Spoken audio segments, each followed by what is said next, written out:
This is Defiance Daily Dispatches for the Defiant. I'm sitting here in this chair to tell you what life was like back in the 1980s and how if we could only go back in time, we could get ourselves away from this fascism. Anyway, hi, folks. I'm here in rural Ohio doing this broadcast. Don't worry, I'll be back on the road tomorrow and somewhere different. So we'll keep it interesting for the next few days. But you have arrived at Defiance Daily Dispatches for the Defiant. And we have got a lot to talk about today. And there's a reason I mentioned going back to the 1980s. And that's because we had a Republican U.S. Senator say this week that Ronald Reagan would be rolling over in his grave if he knew what Donald Trump was doing. Specifically, that Republican senator was talking about this humiliating deal that the president has signed with Iran. We'd be better off back in the 80s than we are in this moment. We're going to talk about that today and a whole lot more.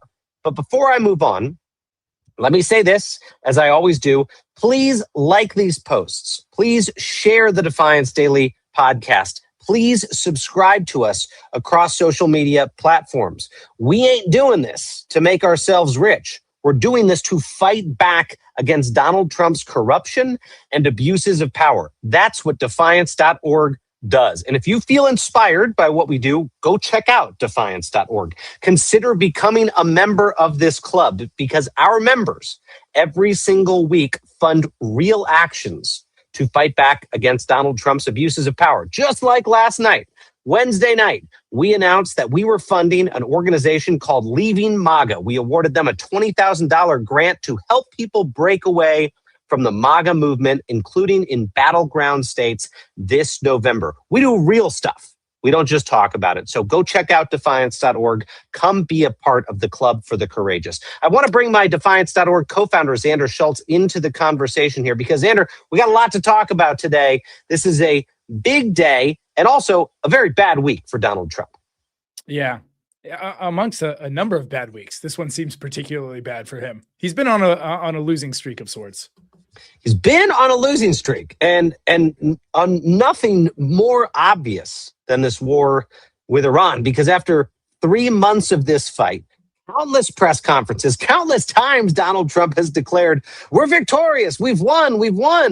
We finally have the actual text of Donald Trump's agreement with Iran, or at least we got what the White House says is the deal, because in a somewhat unusual move, Xander, the administration did not publicly release the agreement itself. Instead, a senior administration official disclosed the text anonymously during a press conference call with reporters, leaving journalists to piece together exactly what was agreed to. How's that for transparency? Yeah. It's in line with the rest of the shit. The most transparent administration in history, as they say. This deal, check it out, includes 14 points. But to help us work our way through it, we're going to use a mnemonic approach and score this deal against what I am calling the 4 R's, okay? There are 4 reasons we were told. Xander's laughing because I said this on a team call earlier today. I was like, look, my memory is terrible. I use mnemonic device. I use all kinds of mental devices to remember things. This is how I think about the Iran conflict. I think about it as these 4 R's. Donald Trump said the big threats, okay? The big threats were the regime itself, the rockets that the Iranians had, the radioactive material, and that route that they were exerting control over there, that oil route, the Strait of Hormuz, okay? So he said we went to war. Get rid of that regime, get rid of the rockets, get rid of the radioactive material, and take back control of that route, the Strait of Hormuz. So now that we have that framework, the things Trump said we were going there for, let's grade that against this deal. Let's see how this all worked out. Feel free to play along at home. So we're going to start with the first R. Yeah, this is like bingo from hell. We're going to start with the first R, which is the regime. Okay, Trump started this war on a bit of a, let's call it a vigilante path, you guys. He claimed he wanted to protect the Iranian people. I mean, that was like one of the first tweets when this started. He said, rise up and take your country back against their evil regime. And I didn't disagree with it. Okay. I worked in that first administration. I worked in politics before the Trump administration. The Iranian regime is bad, bad, bad. Okay. Nothing about this is good. These people stone gays to death. They murder their own people. Not a good regime. And Donald Trump said that was his primary focus. Get these bad guys out of there. Now, there was a little bit of regime change. I'm not going to lie. That first R isn't completely naked here because there was a swap of one supreme leader for his younger son at the start of that conflict. The Trump administration helped assassinate Iran's leader. But an early failure in this war was the fact that they didn't replace the actual regime. They just actually got this more radical person that was the son of the supreme leader. In fact, the rest of the radical elements of the Iranian regime largely stayed intact, Xander. Largely stayed intact. So this final agreement here, rated against regime change, basically does the opposite of swapping out the radical Iranian regime for some pro-democracy, pro-US regime. And let me tell you specifically, let's look right here. In paragraph 2 of this Iran deal, it specifically commits both countries, the United States and Iran, to, get this, see it there on your screen if you're watching, to respecting each other's sovereignty and territorial integrity and refraining from interfering in each other's internal affairs. Okay, let me just say this again, everyone. Reason number 1, we were told this war was started is the Iranian regime was evil and we had to get rid of that regime. The deal Donald Trump signed in his name, he took a Sharpie, basically promises, never mind, we will leave your evil regime in place. Xander, how am I supposed to react to that? Do you think Trump thinks like regime is a French word for president? Because this is the second time he's like when he kidnapped Maduro too and said he was doing a regime change. And then Maduro's second in charge has basically been running Venezuela ever since. Maybe he thinks it's like an honorific title and he is doing a regime change every time he takes out. You are so right. I hadn't even thought about the Venezuela piece too. Same thing. He was like, we're going to change the regime. Actually, we'll just take the top guy out and leave the rest. Right? We'll just leave the rest. He might think he's 1 for 1, but he's 0 for 1 on our scorecard with regime. This is exactly like him saying, look, Hitler was the only bad guy in Germany. As long as we get rid of the top Nazi, we're good with the rest of the Nazis. We'll keep the rest of the Nazis in place. Don't worry, it's just Goebbels now. He's a great guy. It's going to be fine.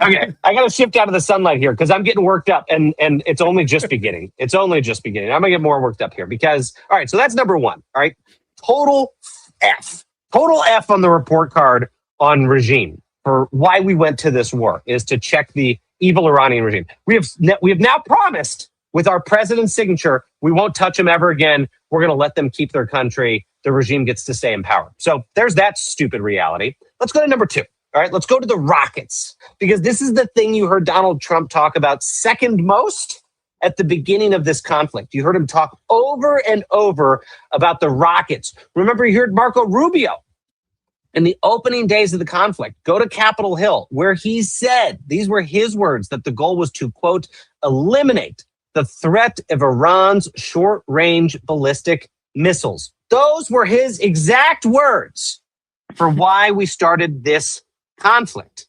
Okay. He was trying to get away from Trump's rhetoric about regime change. And he said, no, it's about the rockets. He claimed Iran was not going to have ballistic missiles and it was not going to have drones capable of threatening its neighbors or American bases or American interests in the region. So here's the big problem, Xander.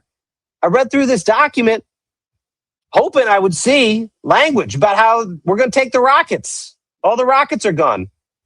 Here's the problem. The agreement does not restrict Iran's missile program. All right. Actually, let me back up. Not only does it not restrict Iran's missile program and its rockets, it does not even mention it. And this is something we really should have seen coming, because what was once a clear problem for the administration suddenly seemed not to be a big deal for Donald Trump. Take a look at what he had to say. The history of our country, So we'll be working on a parallel effort with the Gulf nations to address non-nuclear issues such as the conventional ballistic missiles, which we'll be talking about, and support. I mean, they have to have some because other people have some. You got to have some. Somebody said you shouldn't give them one. And I have guys. I like some of these. You gotta have some. But I don't think they're smart. What are we doing? Sir, you shouldn't let them have any missile. I said, well, what am I going to do? They're going to let Saudi Arabia have missiles, but they can't have them? Yes, sir. It doesn't work that way, you know? What is happening here? Hold on. I got to stand up for a second. I need to stretch my legs because this is making me so angry to watch, Xander. And I'd seen a lot of these clips already today in preparation for our show. The president of the United States, the leader of the free world, for months has been telling us we have lost 13 soldiers. They're dead. 500 plus U.S. troops injured. We've spent billions. We've put America's whole reputation on the line because he said we have to get rid of the rockets. And now he's standing with U.S. leaders and with Western leaders. And he is saying, what was I going to do? Take away their rockets? Everybody's got to have rockets. Rockets are okay to have.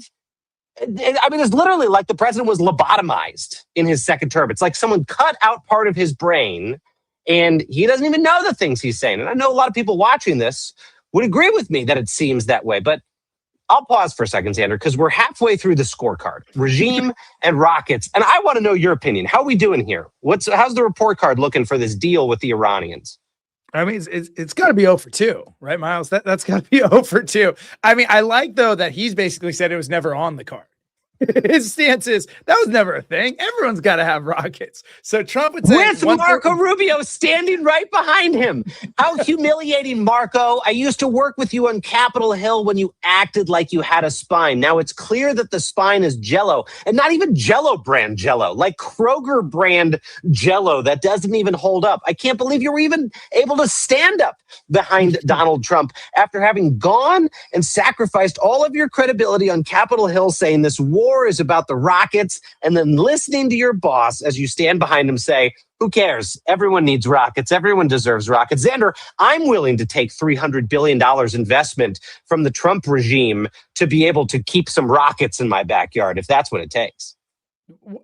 What do you think, Miles? Is this just the information environment we live on now that like this would be credibility destroying in any other reality that we've lived in? It would be criminal in any other reality. That's true. It'd be criminal. But I'm on top of like the accountability piece, just like we've still got a country that feels like the midterms are up for grabs, that,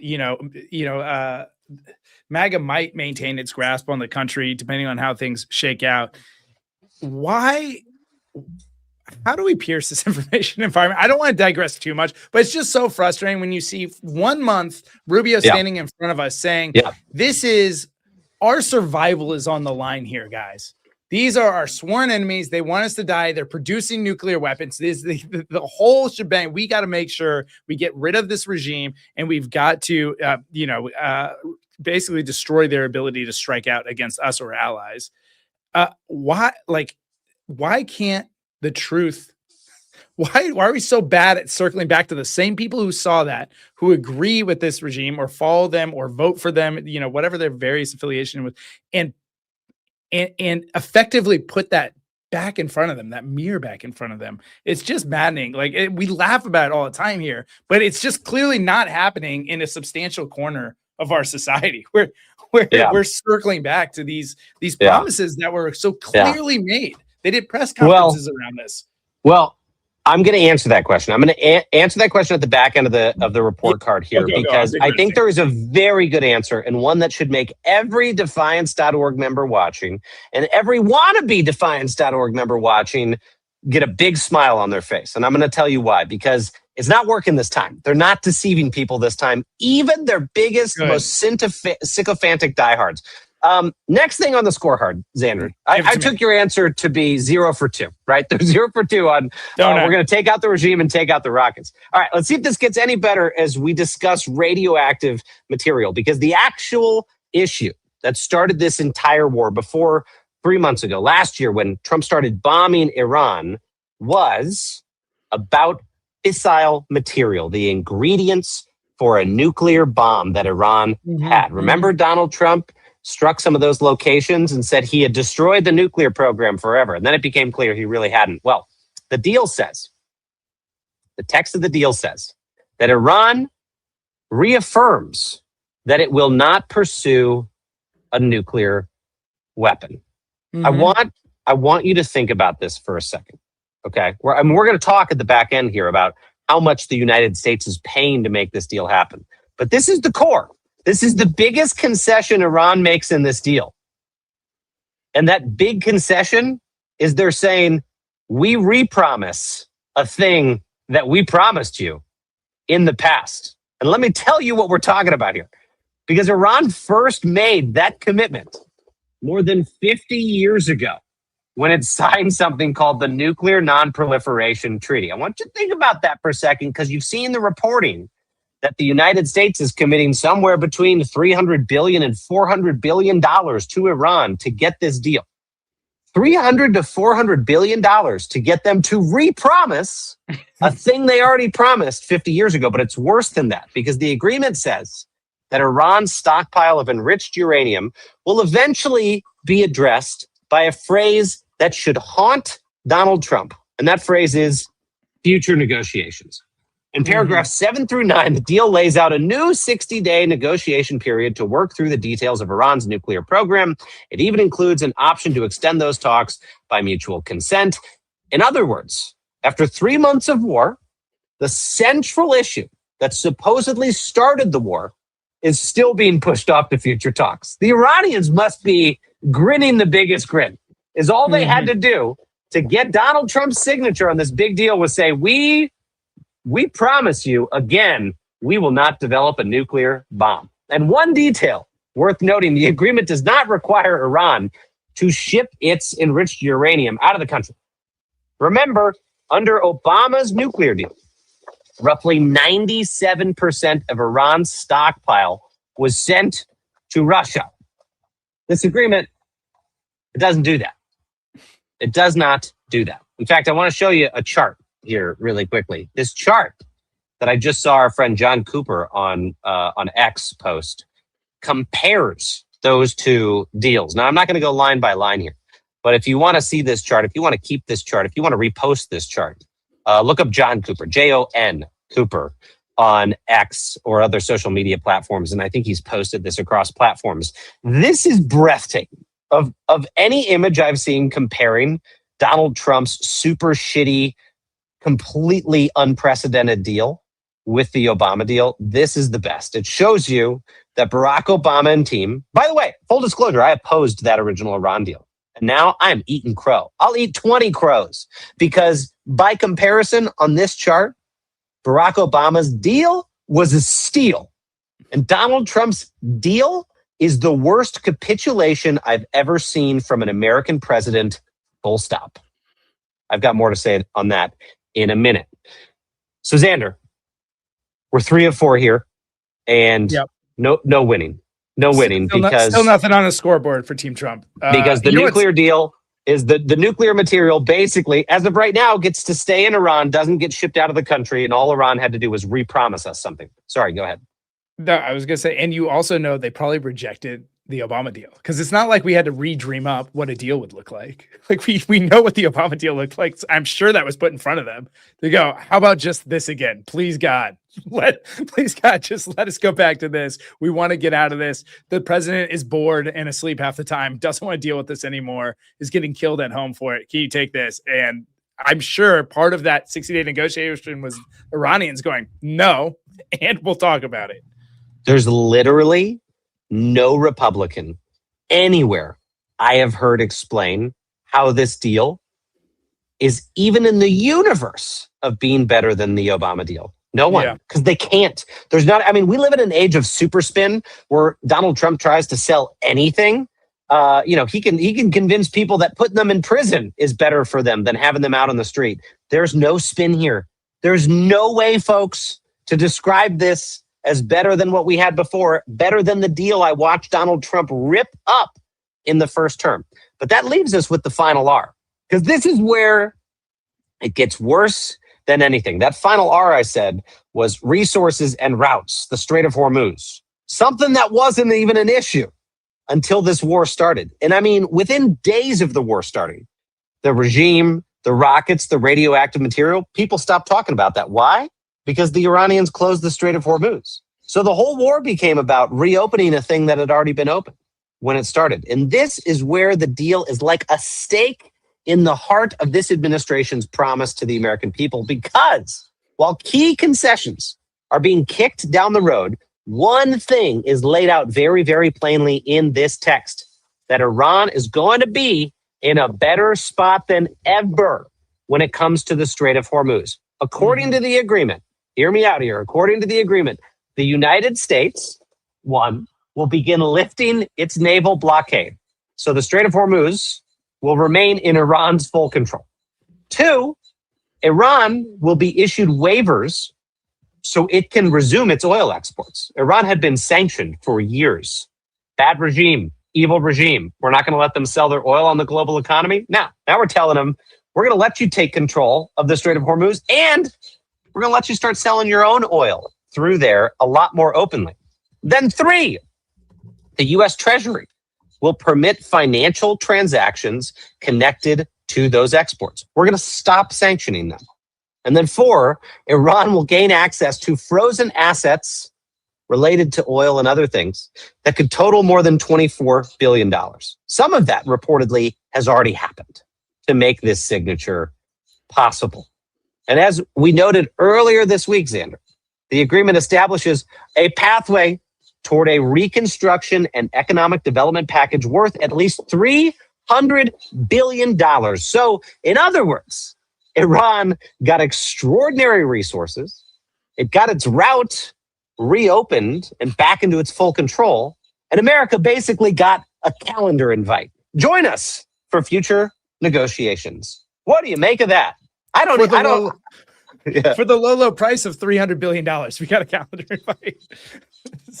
It's pretty folks, wild. If you want a ballpark estimate to understand how significant this $300 billion is, and then let's call it $325 billion because the unfrozen assets, and then there's allegedly other funds that might be included. So between $300 and $400 billion. The agency, the department that I used to help run inside the federal government, the Department of Homeland Security, costs $50 to $60 billion a year. This is like 5 years of funding for the Department of Homeland Security. But you want a more significant figure? Do you know what the Iranians spend on the whole of their government every year? $100 billion. Mm-hmm. So under this deal, we went to war with the Iranians to destroy their regime and destroy their rockets and get rid of their nuclear material and reopen the Strait of Hormuz. And do you know what the administration's response is to doing that? We're going to give you 3 to 5 years of runway to run your whole... They could just stop taxing their people in their entirety. We're going to pay the regime now to rebuild their rockets, if they want to in secret, rebuild their nuclear program, control the Strait of Hormuz, and fortify the regime. We are paying our adversaries to stay in power. That is what happened with this deal, folks. Xander, I'm going to go out on a limb and say this isn't just a bad deal or the most humiliating thing we've seen in years from an American president. It is the worst diplomatic negotiation in the history of the United States of America. The worst in the history of this country. Bring it. If someone's got another example, come at me. I'd love to see it. I'd love to debate you right here, right now. Worst deal this country's ever signed, and it's Donald Trump's signature on the bottom line. You know what's kind of funny? I just looked Tell me how much Trump made in tariffs. We know we all paid for the tariffs, but what Trump's making tariffs, $287 billion is the number they float. So all that tariff money we paid for that we supposedly got in revenue going right back out the door to That is Iran. epic. That is epic. It's right on the nose. All the money Donald Trump said we made in tariffs, we're now giving to the country he said was one of our worst enemies in the world. You can't make this up. Our producers, like down there in the screen, doing head explosion emoji. I mean, all right. I know we have. I have one more R for you though. One more R. Yeah. Because you were going through your R's. Maybe it's reparations. I've been saying for a while the U.S. owes something to the Middle East for blowing it up every once in a while. Maybe this is for Mossadegh back in '57. But it's the wrong recipient. It's the wrong recipient. We're literally giving it to the murderers. We're literally giving it to the murderers. Okay, it's not that one. It's not that one. I mean, we mentioned this yesterday. Mark Thiessen, who is a guy that I've butted heads with for a long time since I worked with him at the American Enterprise Institute, total MAGA diehard. Mark was the one that said this would be like if we gave the Nazis the Marshall Plan that rebuilt Europe. If instead instead of rebuilding Western Europe, we said, well, who cares about the victims? The Nazis really took it in the shorts. I mean, we feel bad for them. Look at how destroyed their country is that we bombed. Let's give them the Marshall Plan. This is that stupid, you guys. There's no one out there. There's no one out there that's going to tell you another version of this. This is the version. This is the reality. So let's talk about that response, Sander, because we know, and our listeners know, that this is a bad deal, flat out. But let's see if the rest of the world feels the same way, specifically Congress, who has, as you can imagine, Xander, a bone to pick with this administration. One of the first complaints was not even about what was in the agreement. It was about how lawmakers found out about it. According to multiple reports, members of Congress were furious after administration officials read portions of the agreement to reporters before any lawmakers had seen the document themselves. Now, today, the White House finally transmitted the memorandum to officials on Capitol Hill, but the damage was already done. I want you to take a listen to the responses. Billions of dollars to theocratic lunatics who want to murder us is not a good idea. I think the president, unfortunately, is receiving bad advice on this deal. I was just going to ask you about the Iran deal. What you think about it? Mercedes, can you pause it for 1 second? This whole nuclear. Yeah, I agree. It's always anybody but fucking Trump. It's always anybody but him with these freaking guys. They still can't, even in moments as absurd as this, cannot say the president is making bad decisions. It is the opposite of the buck stops with me energy in that freaking party right now, man. It's so frustrating every time you hear that. Sorry. We can go back to the video. I love it. But I just got to say, I love that Ted Cruz is saying that, of all people, one of the biggest advocates for the war. And did you see Lindsey Graham's body language as he was sulking off and ignoring Fox News? Lindsey Graham blowing off Fox News. These guys cannot escape it. This is hounding them. And you already know where I'm going with this. I promised you that the defiant in this country, we're going to have a chance to smile because Republicans are not going to be able to defend this.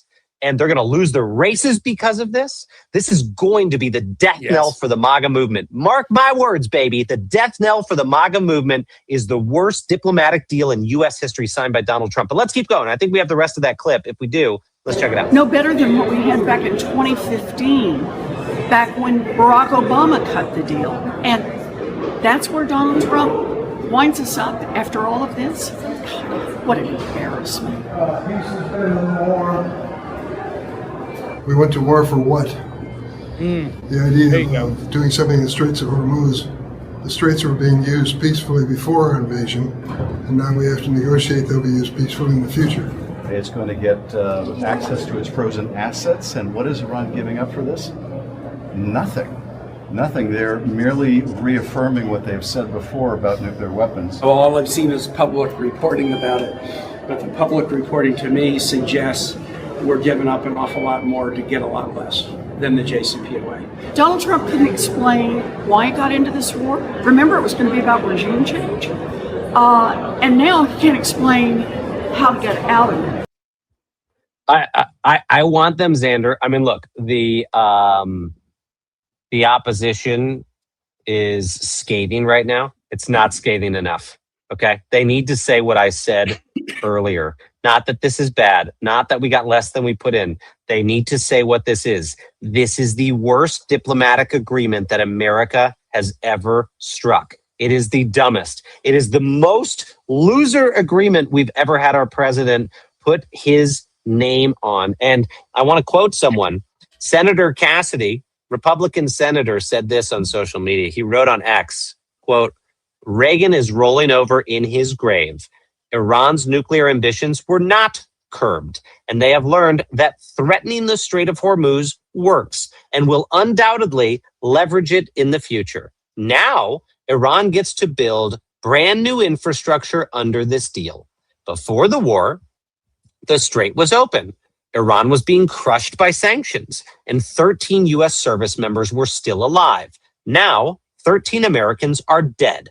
Families have paid billions at the pump. Sanctions will be lifted, and the bombing has stopped. This is the worst foreign policy blunder in decades. Again, he's got to remove decades and just say ever. Okay, America's only existed for 250 years.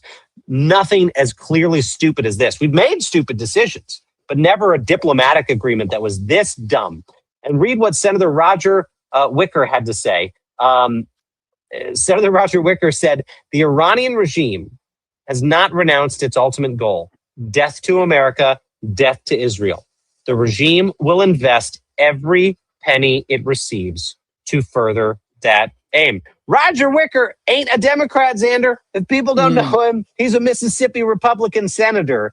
And he's basically saying his party leader, Donald Trump, is going to be paying one of the country's worst adversaries to further the death of America. Donald Trump is paying a country to try to kill Americans. How about that? And also gave them some kind of propaganda on why to kill Americans by bombing school children and killing a bunch of them for a war that no one can articulate why it was ever started in the first place. I mean, I was going to say, on top of the things that were mentioned by the Senator Cassidy, the killing of thousands of Iranians, the killing of hundreds of school children, the not to mention the expense of the whole thing, but we also, I think, like, we crossed the chasm finally into the rest of the world not seeing us as an ally. It was the first conflict I can remember where it was obvious not to follow us. With like our European allies, I don't know if they're former allies now. I don't know if we can call Europe our allies now at this point because of what Trump's done to those relationships. But it was the first time I can remember America going into a conflict and like the world so clearly saying, we don't just follow these guys blindly anymore. We're not partners in that way. We have a transactional relationship with this country now. And I don't know how long it's going to take to rebuild those relationships. I mean, some people would hear you say that and they would say, well, no, Iraq and Afghanistan, you got to go back to that time period. There were protests even about the Iraq war, but our allies fought with us. Our allies let us use bases in the region. Our allies let us use overflight. That was not the case here. Left and right, Donald Trump and his administration got told, no, don't even fly your planes over our countries. We do not agree with this war. Xander, I got to say the disappointment, of course, was not limited just to these elected officials. As a matter of fact, someone needs to go check out Fox because it seems as if the deal has like broken the propaganda machine over at Fox News. Here are just a few clips that aired over the last 24 hours on Fox News. And it remains to be seen whether we will actually give them any money. I thought I heard the president say earlier today, we're not going to give them a dime. I certainly don't think that we should. And I bet President Trump and the vice president, as he continues these negotiations, will hold that line. But Senator, they are allowed to sell oil, and they have more oil than just about everyone, including Iraq.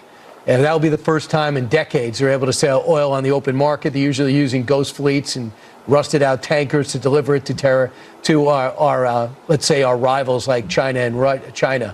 That said, this MOU appears to be, just from the text, a disaster that does not achieve any of the actual signal goals that were set by the administration at the beginning. There were effectively 5 goals that were set by the administration at the beginning. Going to do our best to see if we can get them to change. I mean, that is a big change in how they're talking about the Iranian regime. Yes, definitely, especially when, all the experts say that this regime is worse and more hardline than the regime prior, than the father of the current leader. Look, this is a great deal for Iran. Iran comes back richer. When you look at items 6, 7, 11 in the 14 points, They get money, $300 billion. Yes, our taxpayers don't pay for it. You have sanctions lifted. You have assets that are going to be unfrozen. What do we get? What do we get, Brett? We get a strait that was opened before, reopened. We get a temporary hold in no tolls. And in addition to that, what do the Iranian people get? They haven't had a regime change. And where is the verification, the specific verification within these 14 points of this MOU to make sure that Iran is more than just promising that they're not going to have any nukes? And by the way, they can temporarily have nukes, and the president today said it's okay for them to have missiles. A little surprised, honestly. I mean, we literally had our foot on their throat, militarily, economically. And I read this MOU, if you will, I guess about 48 hours ago, and I didn't believe it. I thought somebody was spoofing me when I saw it, because I see what we're giving up, and then I see this word downblend, and I'm not the smartest guy in the world, Sandra, but if you can downblend, then you can upblend. I got to tell you something. I was just writing something I got to post on social media about this, which is Donald Trump managed to split the MAGA movement when he launched this war. And this is where I want you to get ready for your smile if you want to see the end of the MAGA movement. He split his coalition into anti-war and pro-war when he launched this. He said, no more forever wars. And he lost a huge chunk of his base when he launched this conflict. You saw it in the polls. Lost a huge chunk. Now, ever the savvy deal maker, Donald Trump has managed to alienate the other half of the MAGA movement, the pro-war half that was stuck with him, the Ben Shapiros, the Mark Thiessens, the Mark Levins, the people who said, no, we're still MAGA. This war is legitimate. The people who stuck with him are no longer with him. Trump has alienated the entirety of the MAGA movement with this decision. So if you were looking for a reason, a signpost that the MAGA movement in this country was on the ropes, you got it today, folks. You got it today, because the coalition that Donald Trump split in half, he has now united them, but he's united them against him. You put that so well. I was writing down, I was like, this is a canary in the coal mine. Fox News is nothing but a great survivalist, right? If you remember back in 2015, they were not high on Trump. And then they saw what was coming and they got on board in time to ride that train. And if Fox News is turning on them, and I think the way you broke it down is perfect, right? Fox News is we're on board with whatever he does. And so if it's a war, we're going to figure out how to propagandize that war. That's been the relationship with him for a while now. If they're getting off the train, it is a bad sign for Trump and that. If they're getting off the train's not just going to stop. The train is going to crash full speed into a brick wall.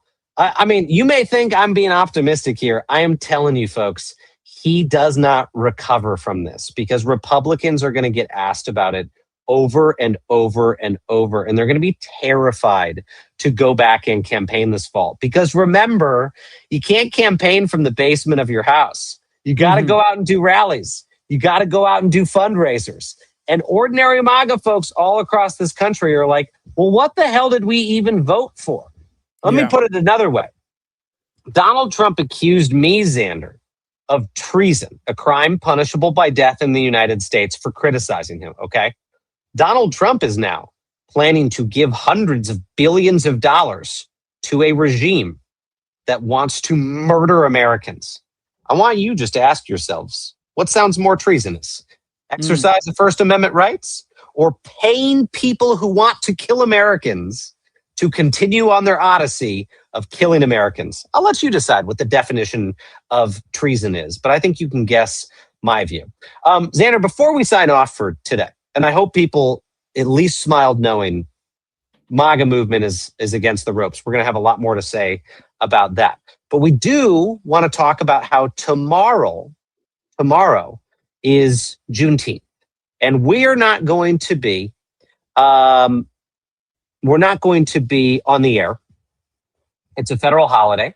And Xander, maybe you want to say just a word or two about why we made the decision to be off the air. We think even though this administration is opposed to the existence of Juneteenth as a federal holiday, we think it's important.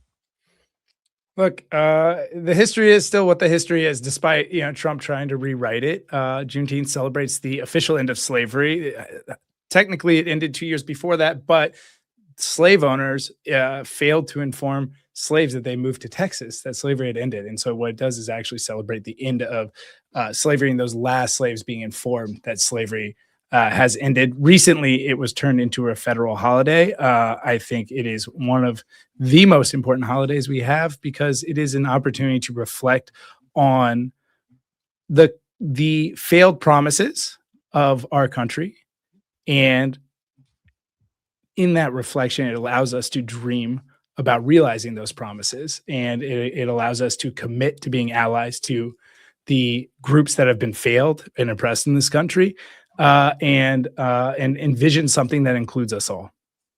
Hell yeah. And just for people who are looking for that date, it was June 19th, 1865, more than 2 years after the Emancipation Proclamation, when enslaved people in Texas finally found out that they were actually free. So it is, as you note, Xander, this is a celebration of freedom. This ain't some woke holiday, as the White House says. It's not woke to talk about what we fought the Civil War over and how we won that Civil War inside this country in favor of freedom. It's about the most American damn thing you can celebrate. It's also a reminder that progress in this country has never arrived on schedule, right? People have always had to actually do something about it, actually fight for it.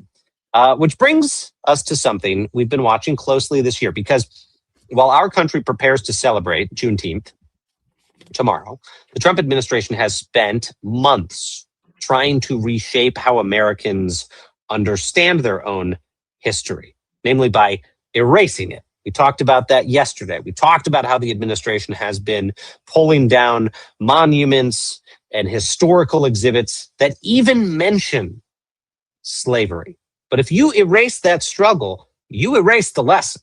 And if you erase that core truth, eventually you start losing the ability to recognize any kind of injustice when it shows up again. That's why we've been calling this out.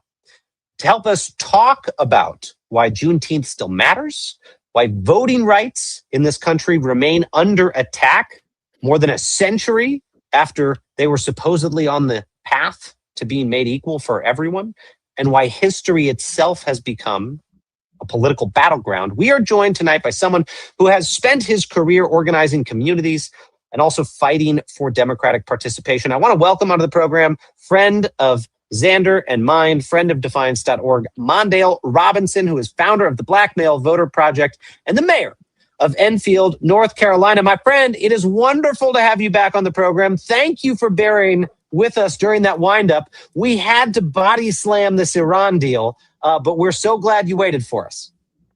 Yeah, no problem, man. I'm glad you guys are still in the wrestling mood when it comes to Iran and Donald Trump's memorandum of understandings or whatever they are. And regardless of how many times he signs them, if it's in front of French presidents or prime ministers, or if it's virtually or if it's on paper, it's still trash. And we're less safe. We're less safe because of it. I got to say, if this radioactive clown is willing to put it out there with wrestling on the White House lawn, he better be willing to take it. So we are going to keep wrestling his stupid ass policies until he is gone. But Mondale, tell me how you're thinking about Juneteenth this year, because this isn't just a history lesson for folks. I mean, for a lot of people, they're looking at this as this moment as the fight of their democratic lives. And tell me how you're viewing things. Yeah, and I hope democratic life, you mean small d, like the idea that America set out for. Yeah, the idea that America set out for 250 years ago, which is why I'm not celebrating 250 years of anything. And I also, believe it or not, I don't think in this current climate that Juneteenth should be a federal holiday. And let me tell you why I say that. Because what happens is we know that Black people, a lot of the times, are overrepresented in what they call essential work. These are people working hourly jobs, people that will not be off, people that will be at restaurants tomorrow, regardless of this holiday. So people who don't care for the history of the understanding of what Juneteenth is, will be at home in air conditioning, not working, living free, which is a history of actually slavery. People sitting on the porch drinking juniper tea and lemonade, while black people and people of color are slaving to ensure that these people make more money off their backs. So for that reason, I don't think Juneteenth should be a federal holiday until we move to a point where people essential work means something completely than it does right now, where people are working 2 and 3 jobs and do not have enough to exist in a holistic way. That's the first thing. I also want to remind people that Juneteenth, I have on a Juneteenth shirt now from the National African American Museum, History Museum, and I support it. But I also want people to not be blinded by what Juneteenth was. Juneteenth was not the true freedom for all peoples. That would have been the 13th Amendment. And that didn't happen for another 6 or 7 months after Juneteenth. Juneteenth let the people know in Texas that you were free. And then there were soldiers that marched down and freed those people for sure. But it didn't get codified because it was only an executive order. It didn't get codified until December later that same year in 1865. So December is a day that I celebrate when we talk about what it means to be free as Black people, to have it codified.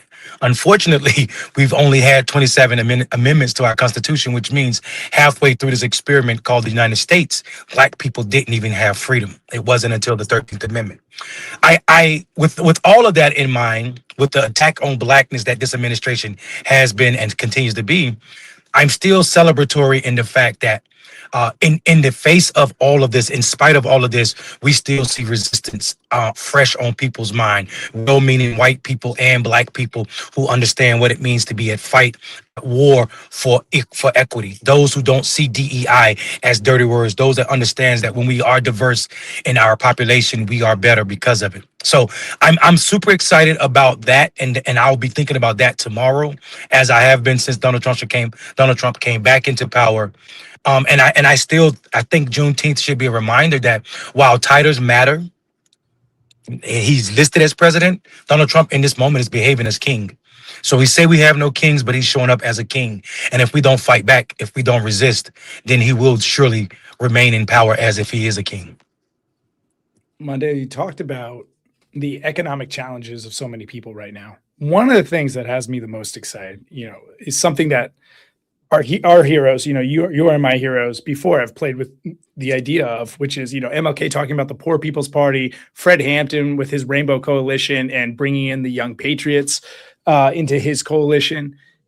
We had a group on yesterday called Leaving MAGA, and there's a lot of people defecting from MAGA. And it feels like the conversation in this country on both sides is starting to focus on elites and power and disinfatuation with the current paradigm.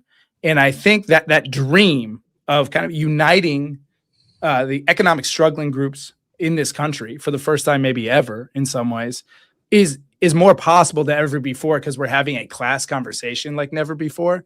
And I just wanted to get your take on if you are also feeling more optimistic about that possibility.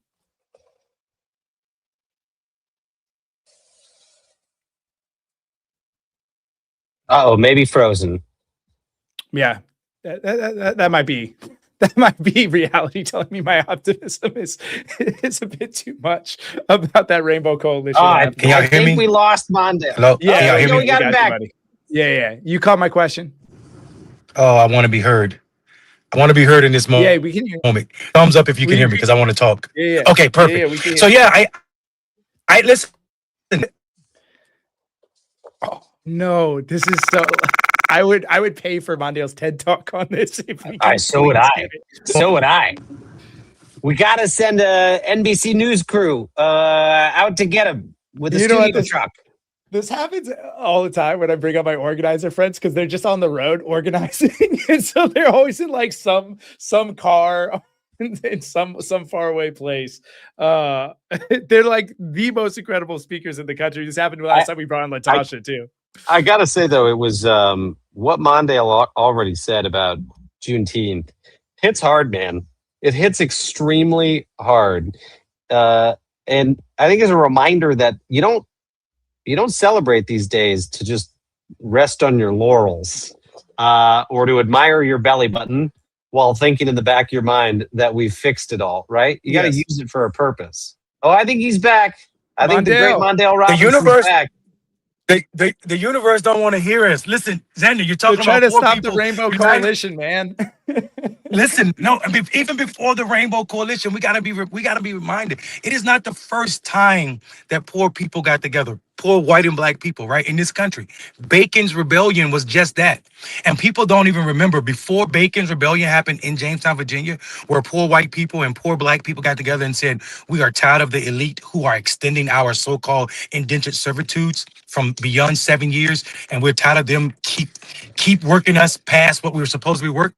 And fought and damn near destroyed America's idea of capitalism even before it was a thing. Before that, people never referred to themselves as black or white.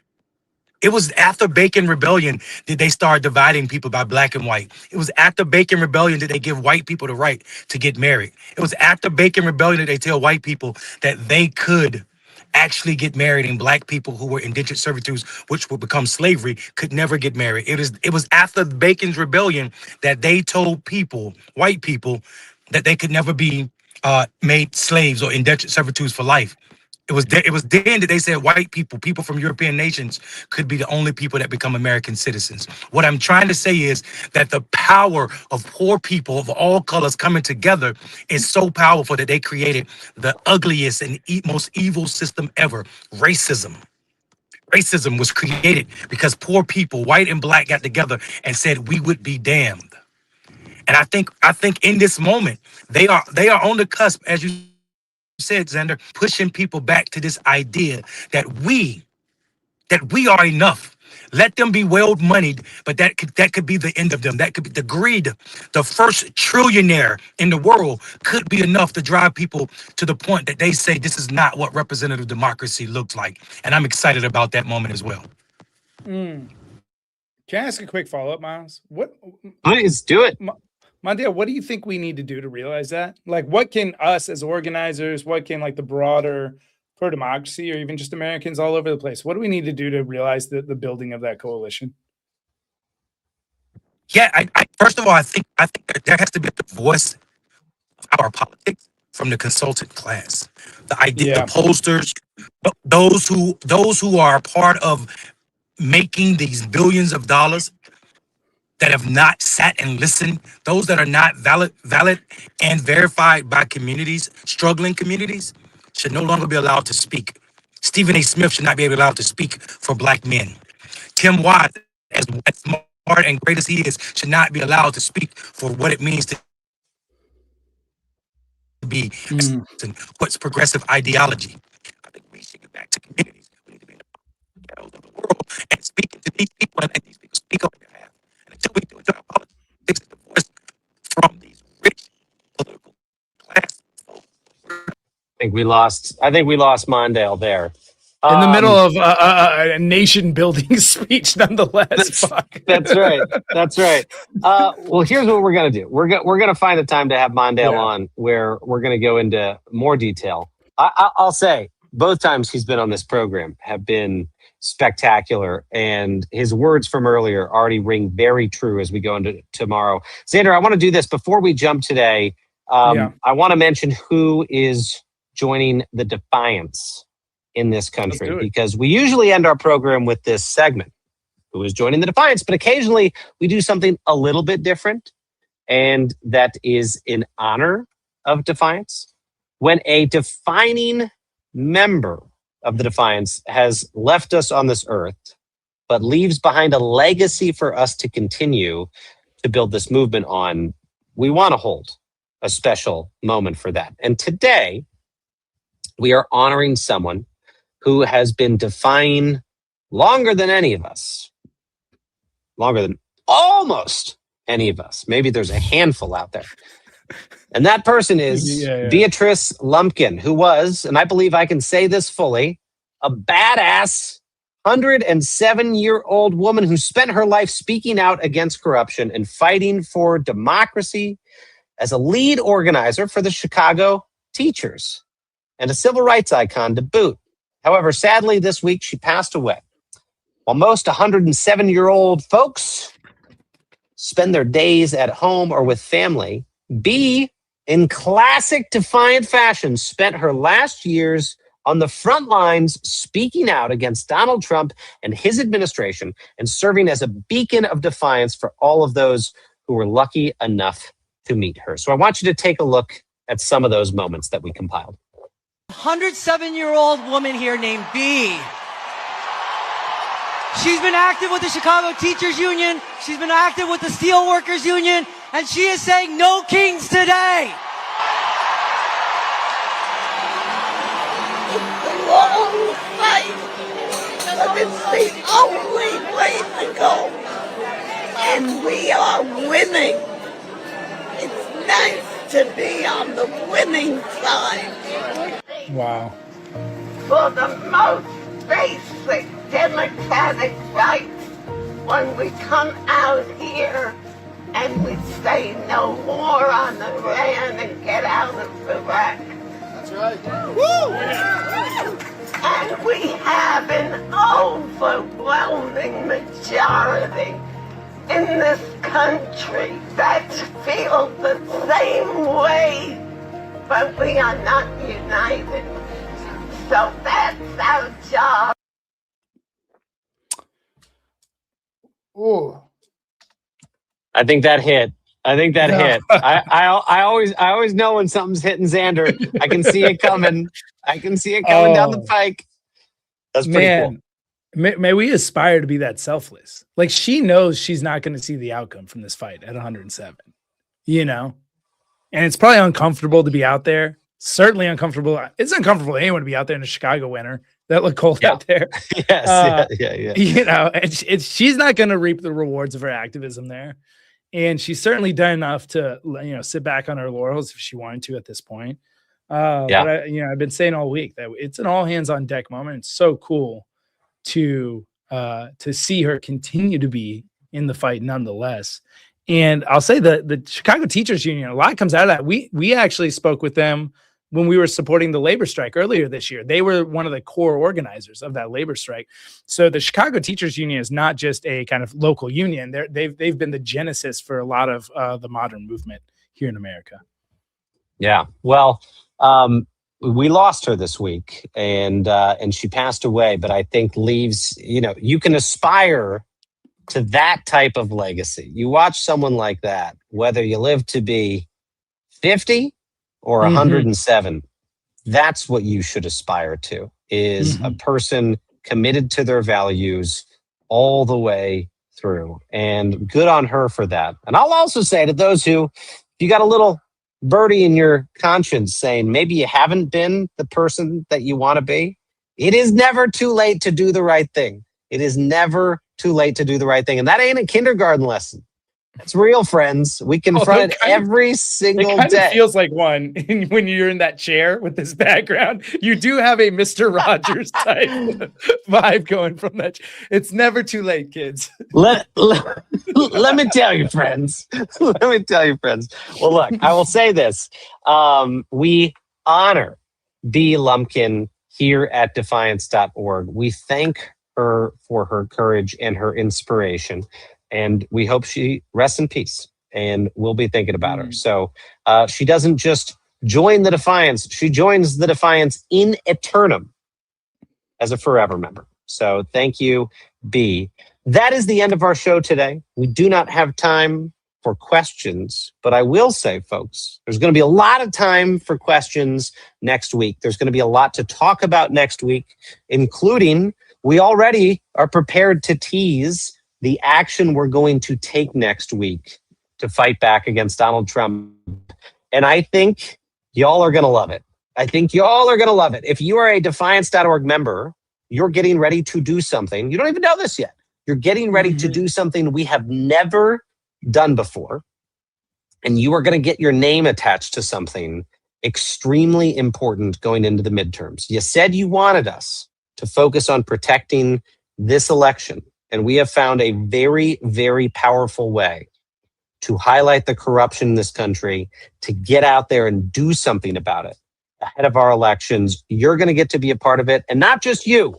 Millions of Americans are going to feel the effect of what we are going to announce next Wednesday. So I want you to tune in to that weekly mission brief. I want you to tune in every night. But if you got just one night that you're going to join us at 5 p.m. Eastern next Wednesday to find out this big thing that you're a part of headed into the midterm elections. Until then, Xander, this has been a great week. Reminder to folks, we are off tomorrow. Hopefully you are off tomorrow. But still, even if you are, like Mondale said, that you're still on up here. You're still thinking about the significance of that day. And until we see you next week, as we always say, stay loud, friends, stay brave, and stay together. We'll see you on Monday. Later, gang.